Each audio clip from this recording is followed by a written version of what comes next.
Hello යාළුවනේ ඔයගලන්ට කොහොමද? මෙච්චර දවස් මම හිටියේ TikTok විතරයි. ඔන්න මට හිතුණා YouTube එකෙත් වීඩියෝ එකක් දාන්න ඕනි කියලා. හරි. එතකොට මේ මගේ පළවෙනි YouTube වීඩියෝ එක. අද මගේ නිවාඩු දවස. මං අද චුට්ටක් පරක් වෙලා තමයි ඇහැරුණේ. එතකොට උදේටයි දවල්ටයි දෙකටම මෙන්න මේ විදිහට තමයි උයාගත්තේ.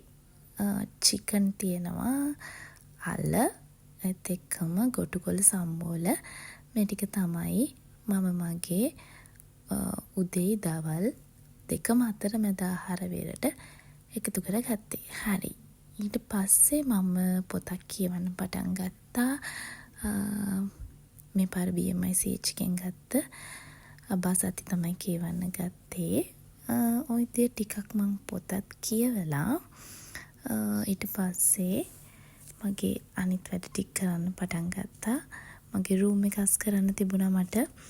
ඒක චුට්ටක් මෙසි වෙලා තිබුණේ. මේ දවස්වල මම වැඩ ගොඩක හිර වෙලා හිටියේ.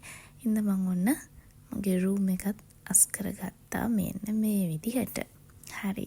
ඊට පස්සේ මම චුටි වොෂ් එකක් දාලා ඉවිනිං ටී එක ගන්න තමයි ලෑස්ති වෙන්නේ. මේ මගේ හවස තේ එක මේ විදිහට තමයි මම හදාගන්න යන්නේ.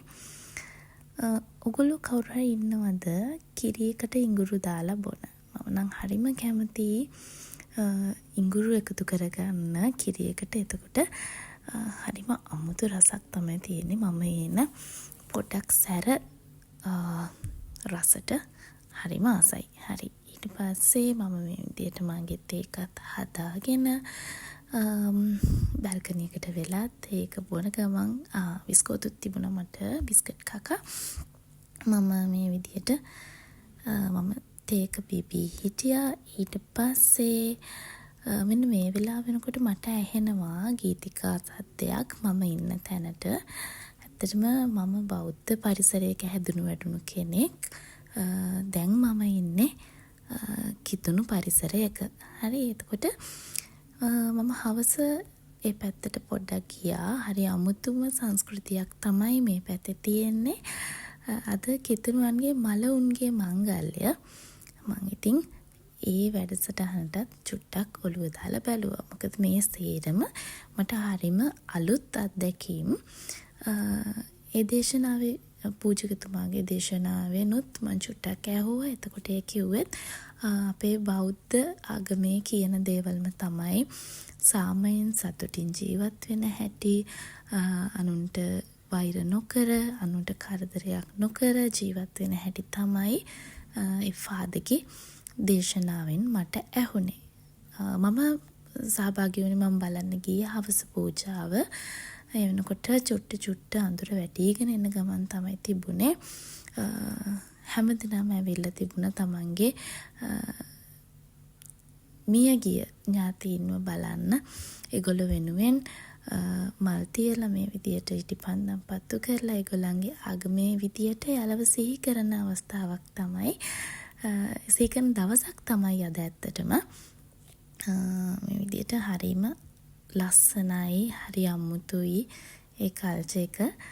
මම ඇත්තට මේක හරියට එන්ජොයි කළා. ඒගොල්ලන්ගේ මේ අලුත් දෙයක් මගේ ජීවිතේට මේක අලුත් දෙයක්. ඉතින් මම චුට්ටක් බලාගෙන හිටියා මේ විදියට. එන්න කළුවරත් වැටිගෙන ආවා. මම ඊට පස්සේ මේ සෙමෙට්‍රි එකෙන් එන්න ආවා. මෙන්න මේ විදියට තමයි ඇත්තට මට සෙමෙට්‍රිය දකින්න පුළුවන් වුණේ. හරිම ලස්සනයි ඉටිපන්දම් එළිය එක්ක හවස ඒ අහසේ වලාකුළු ඒ වටපිටාව නම් කියන්න බැරි තරම් පුදුමාකාර සුන්දරත්වයක්, අමුතු හැඟීමක් මට තිබුණේ ඒ ගැන. මම පළවෙනි වතාවට තමයි ඔන්න මේ වගේ මලවුන්ගේ දවසක් දැක්කේ. ඒ ඇවිල්ලා හවස කන්න මම රැට කන්න කෑම එක හදන්න තමයි මේ ලෑස්ති වෙන්නේ. මම හදාගත්තේ අද කොත්තුවක්. ගොඩාක් මහන්සි වෙන්න බෑ කියලා හිතුණා. අද මගේ නිවාඩු දවසනේ. ඉතින් මේ විදියට කොත්තුවක් තමයි මම රැට හදාගත්තේ. විදියට දාගෙන මම මගේ රෑ කෑමත් අරගෙන මගේ දවස ඉවර කරන්න තමයි මේ යන්නේ. ගොඩක් ස්තුතියි මාව බලාගෙන හිටියට.